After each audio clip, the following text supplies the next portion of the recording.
Hello hi, আমি নিকিতা তোমাদের জন্য নিয়ে এসেছি আরও একটি নতুন ব্লগ।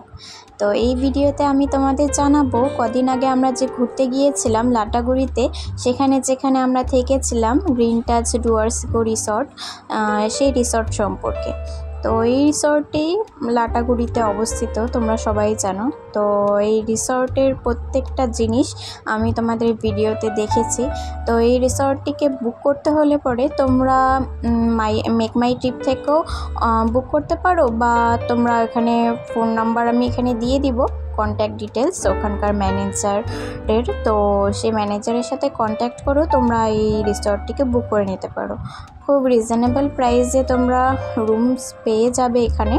আর এখানকার খাওয়া দাওয়া যেসব আছে সেগুলো একদম ঘরোয়াভাবে রান্না করা হয় আর খুব ভালো।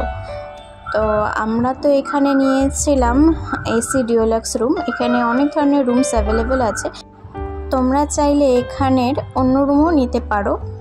তো আমাদের রুম ভাড়া পড়েছিল 2000 টাকা করে। তার সাথে ওই রুমের সাথে আমাদের ব্রেকফাস্ট ইনক্লুডেড ছিল একদিনের। আমরা যেহেতু একটা রাত্রি স্টে করেছিলাম, 1 নাইট স্টে করেছিলাম আমরা। তারপরে এখানে রুমের মধ্যে সব ধরনের জিনিসপত্র, চা বানানোর, তারপরে সাবান, এসব পেয়ে যাবে। আর আশেপাশের পরিবেশটাও তো তোমরা দেখেছো, খুবই মনোরম।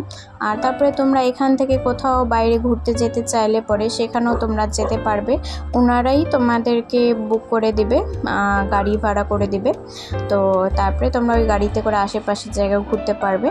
তারপরে আমরা যখন গিয়েছিলাম, আমরা তো মেইনলি গিয়েছিলাম জঙ্গল সাফারি করার জন্য। তখন জঙ্গল সাফারি বন্ধ ছিল।